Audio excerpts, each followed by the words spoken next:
Meu nome é Lian, tenho 29 anos.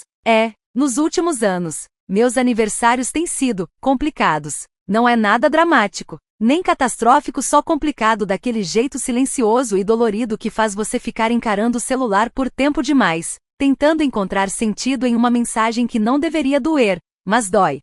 Minha família, meus pais, meu irmão mais velho, o Ryan, e minha irmã mais nova, a Clara, têm uma hierarquia tácita, e eu sempre senti que estava em algum lugar perto do fim dessa fila, não porque eu tenha feito algo de errado, mas porque eu nunca me encaixei no molde. Eu não era barulhento como o Ryan, que domina qualquer ambiente em que entra, nem era doce e encantadora como a Clara, a queridinha da família. Eu era só eu, nunca causei problema, mas também nunca fui exatamente uma peça-chave. Na minha família, não colaborar é visto como uma espécie de rebeldia.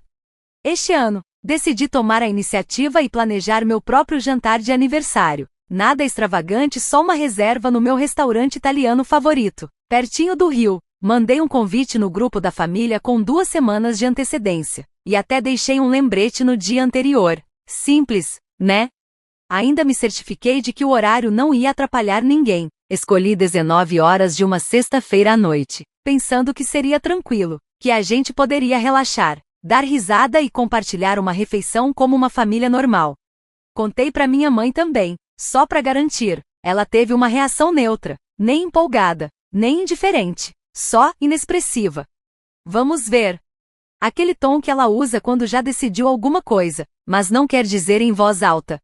E lá estava eu, no meu aniversário, usando aquela camisa azul de botões que meu ex dizia que deixava meus olhos mais escuros, sentado numa mesa de canto, perto da janela. Pedi pro garçom esperar antes de anotar os pedidos só até o pessoal chegar.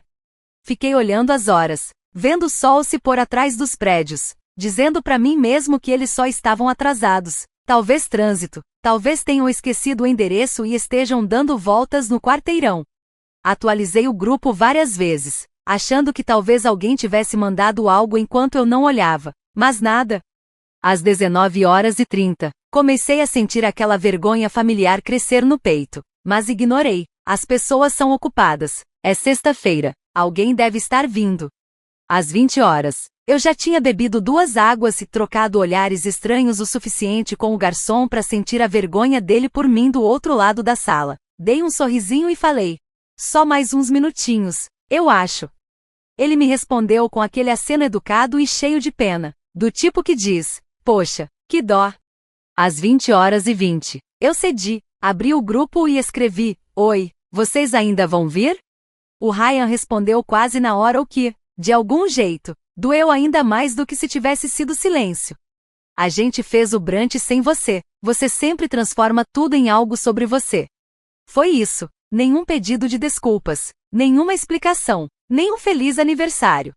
Só uma rejeição seca, embrulhada naquele tom superior que ele sempre usa como escudo. Fiquei olhando aquela mensagem por 1 minuto inteiro, relendo várias vezes. Eu conseguia praticamente ouvir a voz dele dizendo aquilo com aquele jeito casual, arrogante, como se estivesse me fazendo um favor. E o pior é que não foi só ele. Vi que a Clara curtiu a mensagem. Até minha mãe tinha reagido com um emoji de coração, mais cedo. Aquilo me destruiu. Eu não respondi, nem perguntei por quê. Não implorei por uma explicação, nem mandei um textão cheio de culpa contando como fiquei esperando sozinho por quase 2 horas. Em vez disso, pedi ao garçom para embalar o tiramisu para a viagem, agradeci por me atender e saí do restaurante. Caminhei por 2 quarteirões no ar fresco da noite, com os dedos dormentes ao redor da caixinha de papelão da sobremesa, até passar por um pub aconchegante no centro, onde alguns colegas de trabalho estavam encerrando o happy hour de sexta-feira. Normalmente, eu não costumo me juntar a eles, mas algo dentro de mim simplesmente clicou, e empurrei a porta. Lian, disse a Sarah, do RH, com os olhos brilhando, você devia ter vindo mais cedo. Espera aí, hoje é seu aniversário, né? Assenti com um meio sorriso. 10 minutos depois, eu tinha uma fatia de bolo na minha frente, um balão amarrado na minha cadeira e um grupo de colegas cantando parabéns com uma animação levemente etílica. Postei uma foto, bolo, balões e meus colegas segurando sinais de paz e copos de cerveja. A legenda era simples: melhor aniversário de todos. Eu não esperava muita coisa. Nem postei pra ser mesquinho, foi só uma declaração silenciosa de que eu não ia deixar que eles arruinassem tudo pra mim. Mas a postagem explodiu no grupo da família. No começo, nem percebi, mas quando finalmente olhei o celular, já era quase meia-noite, e tinha mais de uma dúzia de chamadas perdidas. Minha mãe deixou 3 mensagens de voz. Toquei a última por curiosidade. Ela gritava: "Como você ousa nos envergonhar desse jeito? As pessoas vão achar que te abandonamos. O que sua tia vai pensar quando vir essa foto?" A Malerie postou isso nos stories dela. "Você quer humilhar a família?" Foi aí que eu entendi, não se tratava da minha dor. Não era sobre eu estar machucado, nem sobre o jantar perdido ou o fato de ter ficado sozinho. Era sobre imagem, controle, aparência. Aparentemente, eu estar feliz sem eles era mais ofensivo do que o fato de terem me ignorado completamente. Na manhã seguinte, acordei com uma mensagem passivo-agressiva da Clara. "Da próxima vez, tenta não fazer a gente parecer os vilões só porque você não conseguiu o que queria." O Ryan também escreveu: "Cresce, Liam, com você é sempre alguma coisa." E minha mãe completou: "Seu pai está muito decepcionado, você nos deve um pedido de desculpas." Não respondi a nenhum deles, não precisava. Pela primeira vez em anos, eu não estava buscando a validação deles. Mas a atitude que tomei em seguida garantiu que nunca mais me tratassem como alguém descartável. Não respondi naquele dia, nem no seguinte. Silenciei o grupo da família e desliguei as notificações das ligações. Não por vingança, embora eu não vá mentir, teve um certo gosto de satisfação, mas porque eu precisava de espaço, um espaço real, sem interrupções, sem culpa. E algo estranho aconteceu nesse silêncio, eu comecei a respirar melhor. Na segunda-feira, cheguei cedo no trabalho, parei no café da esquina para pegar um cappuccino de verdade, e fui direto pro meu lugar de sempre, perto da janela, no 10º andar do escritório. Meu gerente, o Eric, passou e bateu na moldura da divisória. "Ouvi dizer que você teve um ótimo aniversário", ele disse, sorrindo. Assenti, surpreso. "Sim." Ele fez uma pausa. "Você já pensou em se candidatar à vaga de líder de equipe? Eu reparo como as pessoas se aproximam de você." Aquilo me pegou totalmente desprevenido. Passei anos fazendo meu trabalho em silêncio, eficiente, confiável, mas nunca chamativo. Sempre achei que não era esse tipo de pessoa, que não era de assumir o controle, isso era coisa do Ryan. Eu sempre estive no fundo, nos bastidores, silenciosamente capaz. Mas talvez isso dissesse mais sobre como minha família me tratava do que sobre quem eu realmente era. Então eu disse sim. Enviei a candidatura naquela mesma tarde. Naquela semana, enquanto esperava uma resposta, mergulhei de cabeça numa faxina emocional da minha vida. Revisei mensagens antigas, apaguei conversas que só despertavam obrigação ou reabriam feridas antigas. Saí dos grupos da família, desativei notificações de aniversários de parentes que nunca responderam aos meus. Por fim, finalmente, sentei para escrever algo que deveria ter escrito há anos. Uma carta para mim mesmo. Não um desabafo de diário. Não um exercício de terapia. Apenas uma promessa: eu não vou mais implorar. Não vou mais aparecer por culpa. Não vou continuar me doando em pedaços para pessoas só porque carregam um rótulo de família. Mas, claro, meu silêncio só fez com que eles falassem mais alto. 3 dias depois da postagem do meu aniversário, a Clara me mandou uma foto da minha sobrinha segurando um desenho de giz de cera com as palavras "Sinto falta do tio Liam."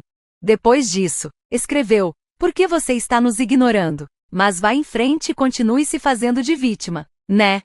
A audácia de usar uma criança como peão para me fazer sentir culpado não era novidade. Mas, dessa vez, não funcionou. Na verdade, me lembrou de todas as vezes em que usaram aniversários, feriados e até funerais como formas de controle. "Liam, você pode ser melhor? Não estrague o clima de todo mundo. Aparece e fica quieto."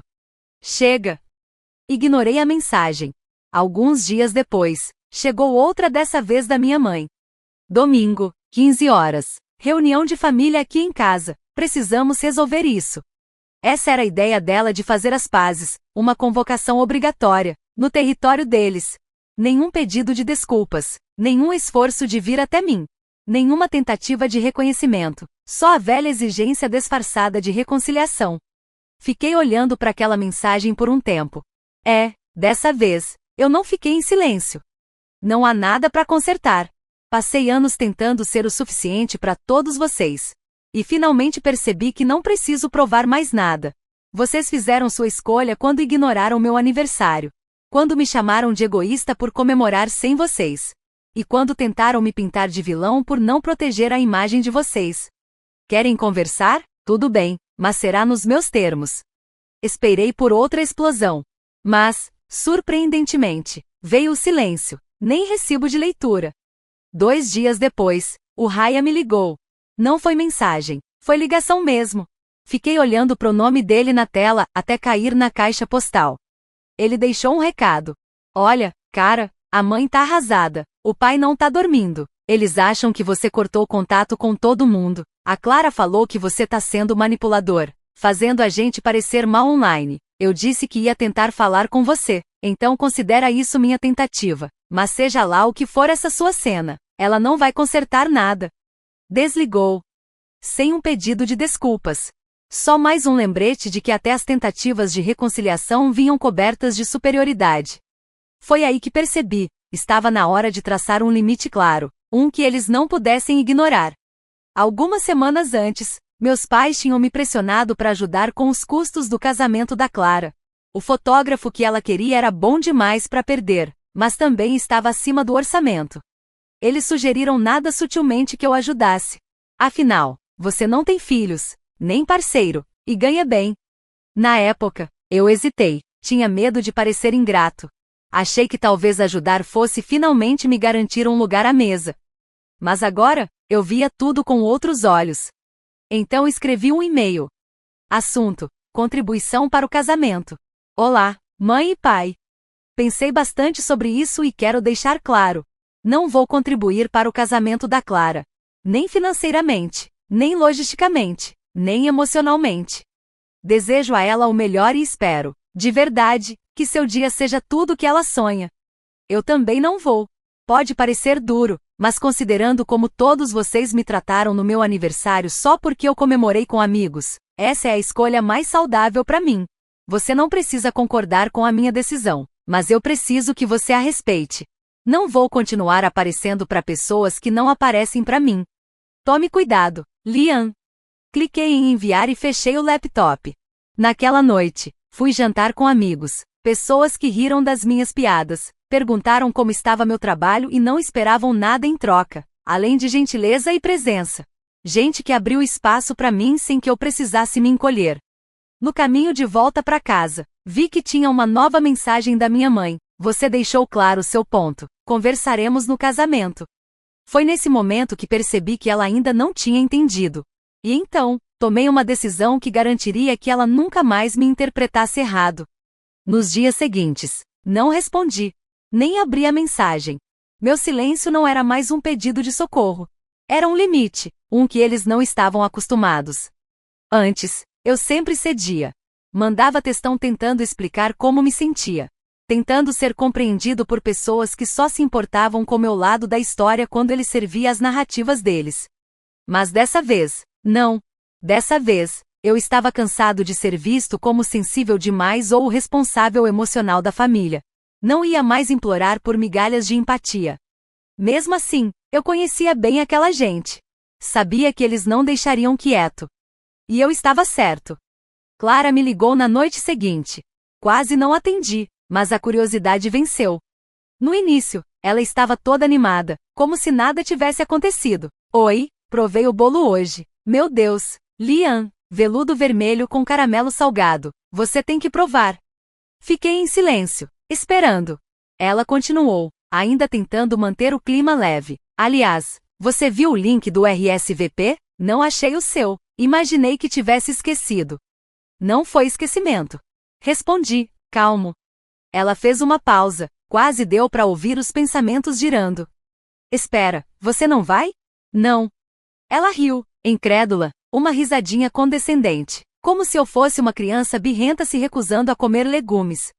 Ah, para, eu entendo que você ainda esteja chateado com o seu aniversário, mas esse é o meu casamento. Eu sei, por isso estou dizendo isso diretamente. Eu não vou. O tom dela mudou na hora. Então você vai mesmo fazer birra e se afastar depois de tudo que nossa família fez por você?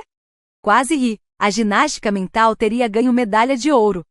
O que exatamente a família fez por mim? Clara, sério mesmo, porque o que eu lembro é que todos vocês foram ao brunch no meu aniversário. Me chamaram de egoísta por estar chateado, e depois ainda tentaram me culpar quando postei uma foto feliz. Ela ficou muda por alguns segundos, depois explodiu. Aquela postagem foi mesquinha e você sabe disso. Você humilhou a mamãe. Não. Respondi com a voz firme. A mamãe se humilhou sozinha quando decidiu reagir daquele jeito. Em vez de perceber o quanto eu estava machucado, ela se preocupou mais com a aparência do que com o significado. Você é inacreditável. E tenho todo o direito de ser. A ligação caiu. Fiquei ali, na cozinha, com o telefone na mão, olhando pela janela pro céu escuro. Uma sensação estranha de calma tomou conta de mim. Não era fácil, nunca é, quando a gente deixa um papel que nos foi imposto desde criança. Mas aquele silêncio, agora ele era paz, não punição. No dia seguinte, veio a retaliação.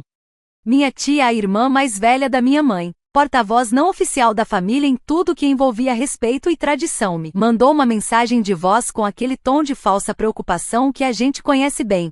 Liam, querido, aqui é a tia Mara. Ouvi dizer que você não vai ao casamento e eu... Bom, não é da minha conta, mas sua mãe está arrasada, devastada, está chorando há dias. Clara está com o coração partido. Seu irmão acha que você perdeu o rumo completamente. E os vizinhos? Os vizinhos estão perguntando. Por favor, seja lá o que for, venha, nem que seja só para cerimônia. Não cometa esse erro de forma permanente.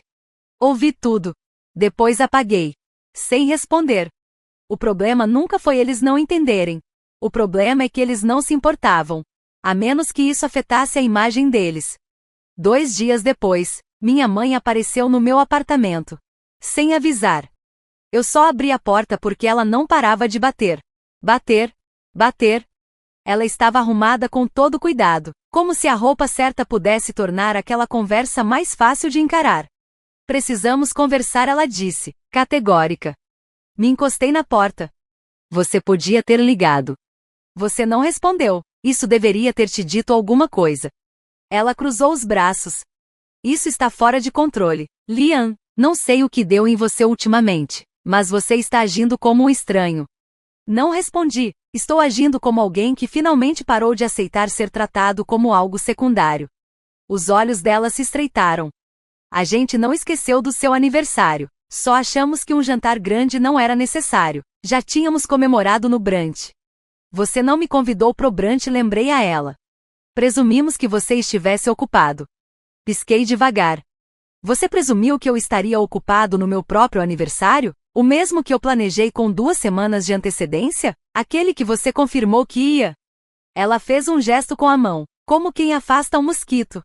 Ah, não distorce as coisas. Não estou distorcendo nada. Você é que não gosta de ser responsabilizada. O rosto dela ficou vermelho. Isso é mais do que um jantar. É sobre como você virou as costas para essa família. Você está nos punindo. Não falei. Firme. Estou me protegendo. Ficamos em silêncio por um momento. Então, ela soltou a frase que eu já esperava. Você está escolhendo estranhos no lugar da sua própria família. Dei um leve sorriso. Engraçado. Foi justamente isso que me fez sentir que eu finalmente pertencia a algum lugar. Ela me olhou como se eu tivesse dado um tapa na cara dela, mas eu não hesitei, não dessa vez. Ela foi embora sem nem dizer tchau. Naquela noite, recebi um e-mail do Ryan, curto e direto. Você fez sua cama. Não espere que estejamos lá quando perceber o quão frio ela está. Li, não respondi, mas encaminhei a mensagem pro RH na manhã seguinte, junto com minha aceitação do cargo de líder de equipe e meu aviso de que tiraria alguns dias de férias antes de assumir a nova função. Enquanto eles estavam ocupados tentando conter os danos de um casamento ao qual eu não iria, eu estava executando um plano que eles jamais esperariam. Passei as 2 semanas seguintes me preparando pro novo cargo, aperfeiçoei estratégias de liderança, estudei ferramentas de gestão e acompanhei meu gerente, Eric, em todas as reuniões. Foi revigorante focar em algo que não envolvia culpa nem chantagem emocional. Pela primeira vez na minha vida adulta, eu estava construindo algo nos meus próprios termos. conquistando o respeito não por ser o pacificador ou o bode expiatório, mas por mostrar presença, competência e apoiar pessoas que faziam o mesmo.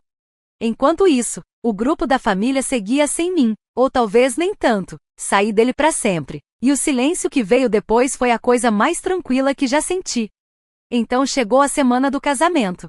Minha ausência claramente virou o elefante na sala.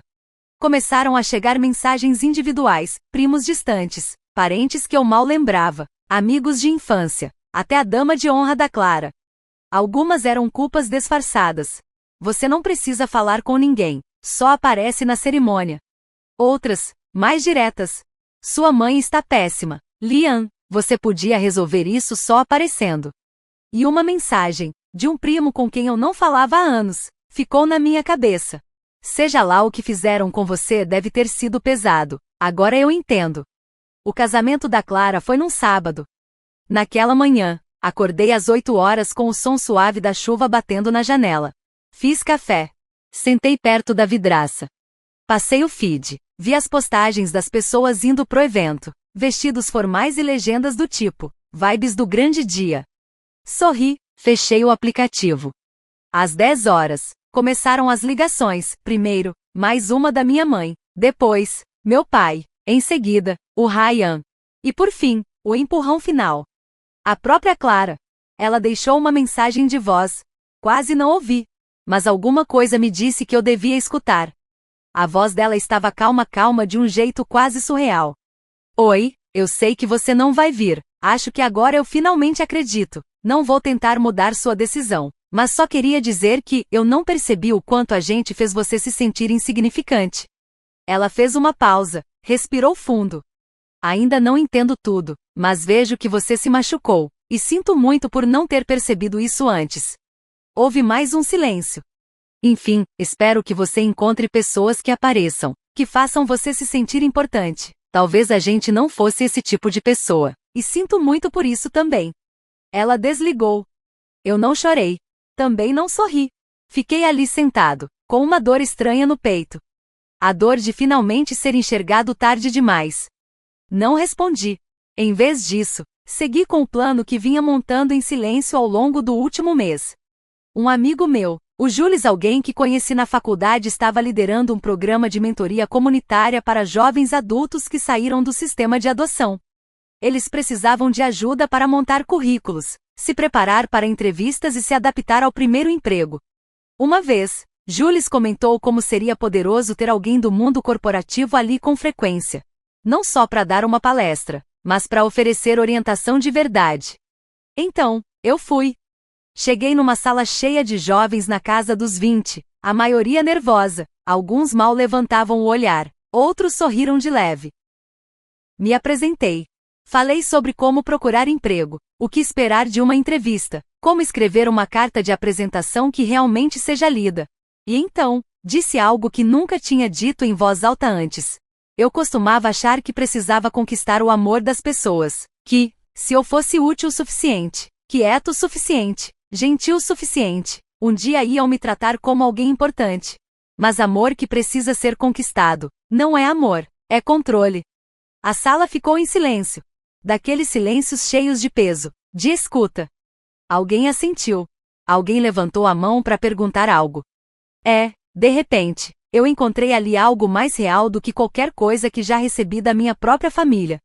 Naquela noite, enquanto Clara e os outros provavelmente dançavam sob lustres brilhantes e postavam fotos de casamento com filtros impecáveis, eu estava no meu apartamento, comendo tiramisu do mesmo restaurante italiano de algumas semanas atrás.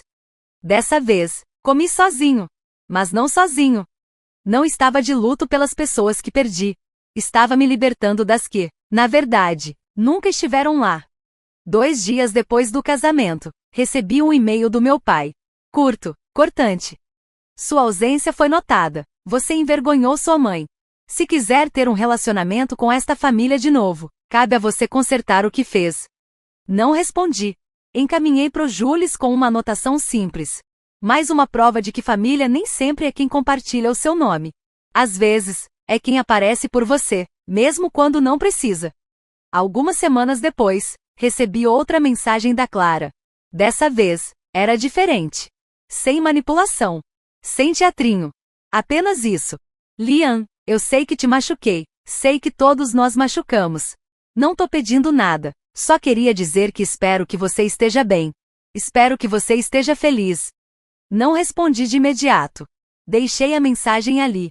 Respirei. Eu não estava pronto para mergulhar de novo em algo com alguém que ficou parada me vendo ser deixado de lado. Mas guardei aquilo. Não como uma porta se abrindo, mas talvez como uma janela. Meses se passaram. Floresci na minha nova função. O programa de mentoria cresceu. A própria Clara. Ela deixou uma mensagem de voz.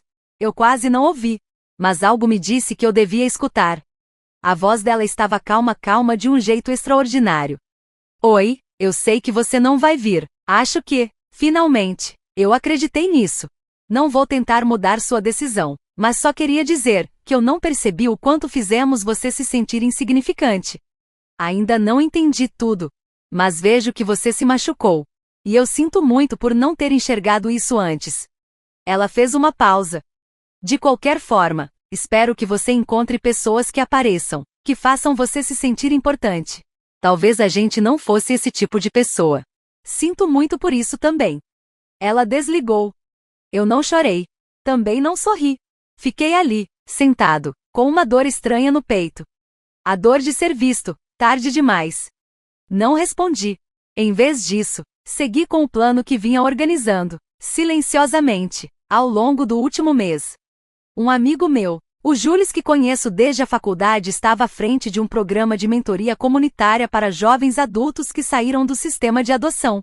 Eles precisavam de ajuda para montar currículos, se preparar para entrevistas de emprego e lidar com os primeiros desafios em ambientes profissionais. Uma vez, Jules comentou como seria incrível ter alguém do mundo corporativo aparecendo com frequência. Não para dar uma palestra inspiradora e sumir, mas para orientar de verdade. Então, eu fui. Naquele dia, entrei numa sala cheia de jovens na casa dos 20, muitos nervosos. Alguns evitavam contato visual. Outros arriscaram um sorriso tímido. Me apresentei. Falei sobre como se candidatar a vagas, como encarar entrevistas, e como escrever uma carta de apresentação que realmente fosse lida. E então, disse a eles algo que eu nunca tinha dito em voz alta antes. Eu costumava achar que precisava conquistar amor. Que se eu ajudasse o suficiente, fosse gentil o suficiente, ficasse em silêncio o suficiente, um dia iriam me ver como alguém que importava. Mas amor que precisa ser comprado não é amor. É controle. A sala ficou em silêncio. Um silêncio cheio, denso. Alguém assentiu. Alguém levantou a mão para fazer uma pergunta. E assim, de repente, encontrei ali algo mais real do que tudo que eu já havia recebido da minha família. Naquela noite, enquanto Clara e os outros provavelmente dançavam sob lustres e postavam fotos perfeitamente filtradas do casamento, eu estava no meu apartamento, comendo tiramisu do mesmo restaurante italiano de semanas atrás.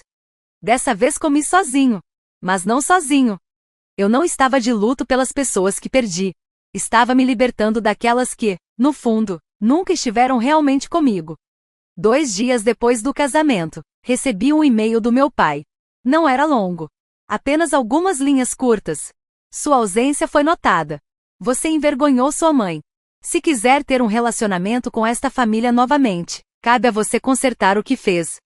Não respondi, mas encaminhei o e-mail para Jules com uma observação simples. Mais uma prova de que família nem sempre é quem compartilha seu sobrenome. Às vezes, é quem aparece por você, mesmo quando não precisa. Algumas semanas depois, Clara me mandou outra mensagem. Dessa vez, foi diferente. Sem manipulações. Sem máscaras. Apenas isso. Liam, eu sei que te machuquei. Eu sei que todos nós fizemos isso. Não estou pedindo nada. Só queria dizer que espero que você esteja bem. Espero que você esteja feliz. Não respondi na hora. Deixei a mensagem ali, repousando. Eu ainda não estava pronto para mergulhar de novo em nada. Não com alguém que ficou parada, observando enquanto me deixavam de lado. Mas guardei a mensagem na memória. Não como uma porta se abrindo, mas talvez como uma janela. Meses se passaram. E eu floresci no meu novo papel. O programa de mentoria cresceu. Tornei-me o tipo de pessoa que era convidada para jantares não por obrigação, mas porque realmente queriam minha presença. E quando meu aniversário chegou novamente, algo inesperado aconteceu. Meus colegas de trabalho organizaram um almoço surpresa. Os jovens do grupo de mentoria fizeram um enorme cartão artesanal, cheio de mensagens pessoais. E recebi pelo correio um pequeno envelope quadrado. Era da Clara.